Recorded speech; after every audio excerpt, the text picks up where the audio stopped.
ओम शांति। 9 मई 2023। मीठे बच्चे, शिव बाबा निष्काम नंबर 1 ट्रस्टी है। उसे तुम अपना पुराना बैगेज ट्रांसफ़र कर दो तो सतयुग में तुम्हें सब नया मिल जाएगा। मीठे बच्चे, शिव बाबा निष्काम नंबर 1 ट्रस्टी है। उसे तुम अपना पुराना बैगेज ट्रांसफ़र कर दो तो सतयुग में तुम्हें सब नया मिल जाएगा।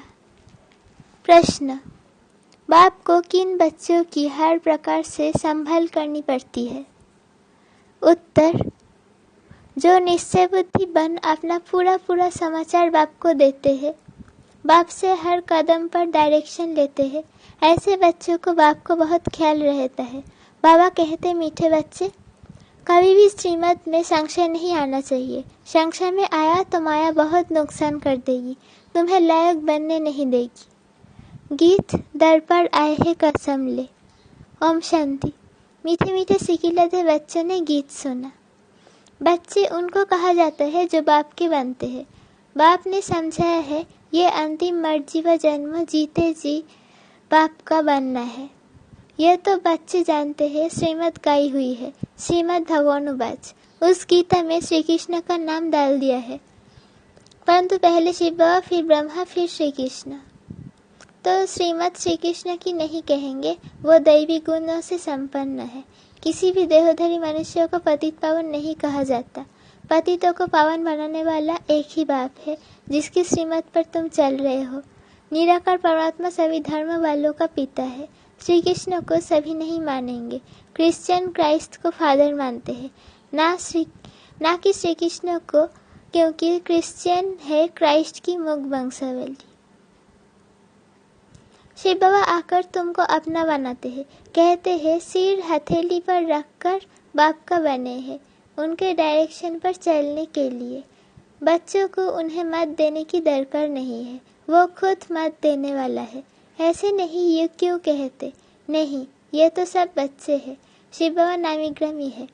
वो तो जो मत देते हैं, जो कुछ करेंगे राइट करेंगे। इस साकार अर्थात ब्रह्मा से भी जो कुछ कराएंगे वो राइट ही होगा, क्योंकि करण करावन हार है। उनको भी ये मत देते हैं कि ये करो। तुम्हारा कनेक्शन है शिव बाबा से, कोई कभी अवगुण नहीं देखना है, श्रीमत पर चलना है। शिव बाबा तो है निराकार साक्षी, उनका यहाँ घर है नहीं। तुम यहाँ पराए घर में रहते हो, फिर स्वर्ग में जाकर अपने घर में रहेंगे। शिव बाबा कहते हैं मैं तो नहीं रहूँगा, मैं तो संगम पर थोड़े टाइम के लिए आता हूँ। तुम हो सच्चे रूहानी सेल्वेशन आर्मी।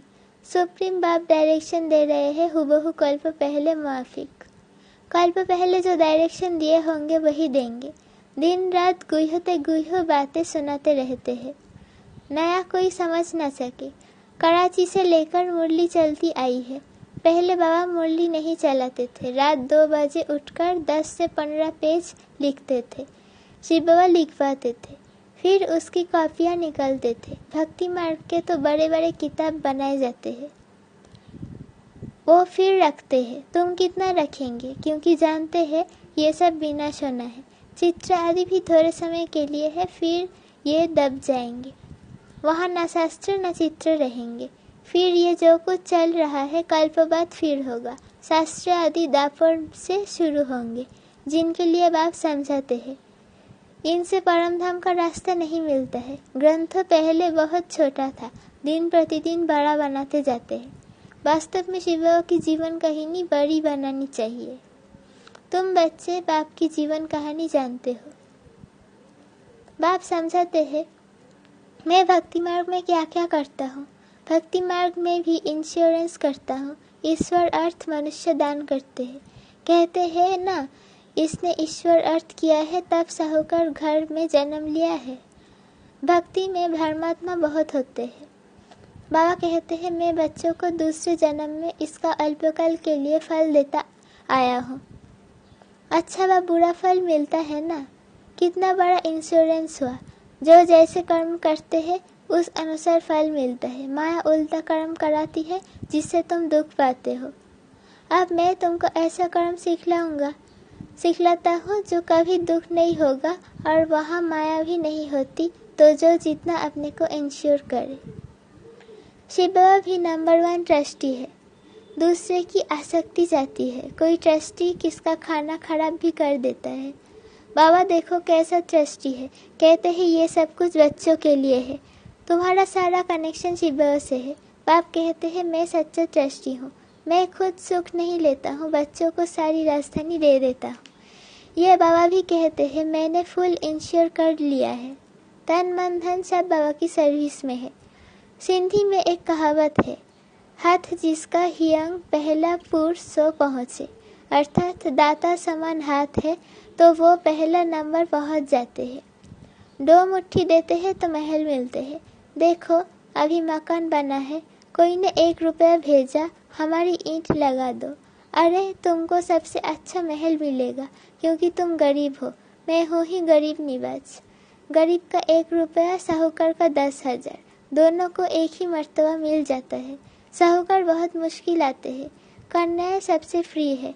नंबर 1 देखो मम्मा गई। बाबा ने सब कुछ दिया है, फिर भी पहले लक्ष्मी फिर नारायण। कितना वंडरफुल खेल है। कभी भी किस बात में संशय नहीं होना चाहिए, जरा भी संशय नहीं लाना चाहिए। बहुत मीठा बनना है, कदम कदम पर श्रीमत लेनी है, नहीं तो माया बहुत नुकसान करा देती है। कितने बच्चों को डायरेक्शन देने पड़ते हैं। बाबा कहते पूरा समाचार लिखो। बाबा हर प्रकार की संभल करेंगे। बाबा को बहुत ख्याल रहता है कहाँ ये बच्चा चढ़ जाए।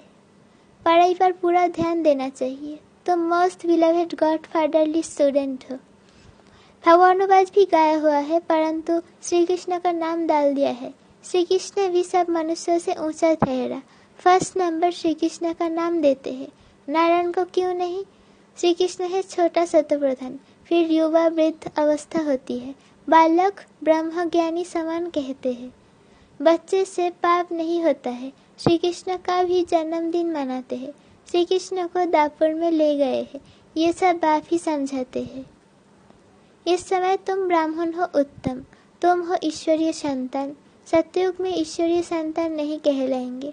ईश्वर से जरूर स्वर्ग की प्राप्ति होगी। यह है तुम्हारा अति अमूल्य दुर्लभ जीवन, सभी का तो नहीं हो सकता। ये ड्रामा ही ऐसा बना हुआ है, जो कल्प पहले पढ़े थे वही अब पढ़ रहे हैं। भगवान ने जरूर भगवान भगवती रचे हैं, परंतु उन्हों को हम भगवान भगवती कह नहीं सकते क्योंकि गॉड इज वन। उस निराकार की सारी महिमा है, साकार की थोड़ी ही महिमा होती है। लक्ष्मी नारायण को निराकार ने ऐसा बनाया। तुम भी बाप द्वारा स्वर्ग के मालिक बन रहे हो, राजयोग सीख रहे हो। बराबर गीता में राजयोग है। जब राजा स्थापन हुई थी तो उस समय विनाश भी हुआ था, अभी है संगम। शिव आते हैं तो खेल पूरा करते हैं, फिर श्री कृष्ण का जन्म होता है। भक्ति मार्ग में बहुत बड़े बड़े मंदिर बनाते हैं। उस मंदिरों में पद्मों की मिल्कियत थी, अब तो सब लोप हो गए हैं। भक्ति मार्ग के शास्त्र पढ़ते पढ़ते, यात्रा करते करते, मंदिर बनाते बनाते, खर्चा करते करते भारत कंगाल बन पड़ा है। अब तुम जैसे मास्टर नॉलेजफुल हो गए हो। बाप ज्ञान का सागर, आनंद का सागर, ब्लिसफुल है। ये सब बाप की ही महिमा है। बाप कहते हैं भारत सबसे अच्छा तीर्थ स्थान है, परंतु श्री कृष्ण का नाम डालने से सारा मान खत्म कर दिया है। नहीं तो सब शिव के मंदिर में फूल चढ़ाते। सबका सदगतिदाता एक है। आधा कल्प तुम प्रारब्ध भोग नीचे आते जाते हो। सबको तमोप्रधान बनना ही है। जब बाप कहते हैं जो बैग बैगेज है सब दो, तो तुमको ट्रांसफर कर सतयुग में दे देंगे। हम खुद तो नहीं लेते हैं, मनुष्य तो अपने लिए करते हैं। फिर कहते हैं हम निष्काम करते हैं, परंतु निष्काम तो कोई कर नहीं सकता। हर चीज़ का फल जरूर मिलता है। मैं तो तुम बच्चों को अविनाशी ज्ञान रतन देता हूँ, तुम्हारे लिए ही वैकुंठ लाता हूँ। बच्चों को सावरिंडी का सोविनियर अर्थात सौगात देता हूँ, तो वो लेने लिए लायक बनना चाहिए। स्वर्ग का मालिक बनना चाहिए। हथेली पर बहिष्ठ मिलता है, सेकंड में जीवन मुक्ति अथवा सेकंड में बादशाही। दिव्य दृष्टि दाता शिव बाबा है, सेकंड में वैकुंठ में ले जाते हैं। इस साकार बाबा के हाथ में चाबी नहीं है। बाप कहते हैं मैं तुम बच्चों को राजा ही देता हूँ। मैं राजाई नहीं करता हूँ। फिर तुम जब भक्ति में जाएंगे तो तुमको दिव्य दृष्टि से बहलाऊंगा। कितना अच्छी रीति बाप समझाते हैं। बाबा कल्प के संगम पर एक ही बार आते हैं, बाकी इतने अवतार आदि सब गपोरे हैं। ये शास्त्र है ही सब भक्ति मार्ग के, वो भी बनी बनाई बन रही, अब कुछ बननी नहीं। जो कुछ होता है ड्रामा में नोंद है, इसको साक्षी होकर देखो। बाबा बहुत अच्छी रीति समझाते हैं। बच्चे, मैं तुम्हारा इंश्योर मैग्नेट हूँ, तुम्हारी एक पाई भी नहीं गवाता हूँ। कौड़ी से तुमको हीरे तुल्य बनाता हूँ। ये सब शिव बाबा करते हैं इनके द्वारा। करण करावनहार वो है, निराकार और निरहंकारी वो है। गॉड फादर कैसे बैठ पढ़ाते हैं, ऐसे नहीं कहते हैं चरणों में पढ़ो। बाप ओबीडियंट सर्वेंट है। बाप कहते हैं जिनको मालिक बनाया वो पहले बहुत सुख भोगते हैं, अब दुखी हुए हैं। सुख भी बहुत मिलता है, कोई धर्म को इतना सुख नहीं मिलता। ऐसे नहीं कह सकते कि भारतवासियों को क्यों, औरों को क्या किया, औरों ने क्या किया। अरे इतने ढेर मनुष्य है, सब तो नहीं आ सकते। ड्रामा बना हुआ है। भारत में ही आदि सनातन देवी देवता धर्म था। भगवान ने आकर सच्चा राज्य सिखाया था। बाप कहते हैं मैं फिर आया हूँ। तुमने 84 जन्म पार्ट बजाया, अब फिर से घर वापिस जाते हैं। ये बहुत पुराना चोला हो गया है, सर्प का मिसाल। सन्यासी फिर कहते हैं आत्मा परमात्मा में लीन हो जाती है। ऐसी अवस्था में रहते रहते फिर शरीर छोड़ देते हैं। परंतु ब्रह्म में लीन तो कोई होता नहीं, लेकिन उन्होंने भी कोई बहुत तीखे होते हैं। शांत में बैठ शरीर छोड़ देते हैं। ब्रह्म तो बाबा नहीं है, ये उन विचारों का भ्रम है। जैसे हिंदुओं का ये भ्रम है कि हम हिंदू धर्म के हैं। अरे हिंदू धर्म कहाँ से आया, वो तो हिंदुस्तान का नाम है। सतयुग में एक ही धर्म था, अब तो देखो कितने धर्म है, कितने भाषाएं हैं। वहाँ तो भाषा एक ही होती है। कहते हैं वन गवर्नमेंट हो, परंतु सभी गवर्नमेंट वन कैसे होगी। ब्रदरहुड भी नहीं समझते। सर्वव्यापी कह देते तो फादरहुड हो गया, फिर खुद फादर कह कर किसको बुलाएंगे। ये भी समझ की बात है ना। अच्छा, मीठे मीठे सिखिलते बच्चों प्रति माता पिता बाप दादा का याद प्यार और गुड मॉर्निंग। रूहानी बाप की रूहानी बच्चों को नमस्ते। हम रूहानी बच्चों की रूहानी माता पिता बाप दादा को याद प्यार गुड मॉर्निंग और नमस्ते। शुक्रिया बाबा, शुक्रिया। धारणा के लिए मुख्य सर पहला पॉइंट, किसी का भी अवगुण नहीं देखना है। एक शिव बाबा से कनेक्शन रख, उनकी जो श्रीमत मिलती है उसे राइट समझ चलते रहना है। श्रीमत में कभी संशय नहीं उठाना है, किसी का भी अवगुण नहीं देखना है। एक शिव बाबा से कनेक्शन रख, उनकी जो श्रीमत मिलती है उसे राइट समझ चलते रहना है। श्रीमत में कभी संशय नहीं उठाना है। दूसरा पॉइंट, अपने तन मन धन को पूरा इंश्योर करना है। कदम कदम पर श्रीमत लेनी है, पढ़ाई पर भी पूरा ध्यान देना है। अपने तन मन धन को पूरा इंश्योर करना है, कदम कदम पर श्रीमत लेनी है, पढ़ाई पर भी पूरा ध्यान देना है। वरदान, संस्कार मिटाने और मिलाने में एवर रेडी रहने वाले रूहानी सेवाधारी भव। संस्कार मिटाने और मिलाने में एवर रेडी रहने वाले रूहानी सेवाधारी भव। जैसे स्थूल सेवा में सदा एवर रेडी रहते हो, जहाँ बुलावा होता है वहाँ पहुँच जाते हो, ऐसे मनसा से भी जो संकल्प धारण करने चाहो उसमें भी एवर रेडी रहो। जो सोचो उसी समय वो करो। रूहानी सेवाधारी बच्चे रूहानी संबंध और संपर्क निभाने में एवर रेडी। उन्हें संस्कार मिटाने व संस्कार मिलाने में टाइम नहीं लगता। जैसे बाप के संस्कार वैसे आपके भी संस्कार हो। ये संस्कार मिलाना बड़े से बड़ी रास है। स्लोगन, प्यूरिटी की रॉयल्टी का अनुभव करना और कराना ही रॉयल आत्मा की निशानी है। प्यूरिटी की रॉयल्टी का अनुभव करना और कराना ही रॉयल आत्मा की निशानी है। ओम शांति।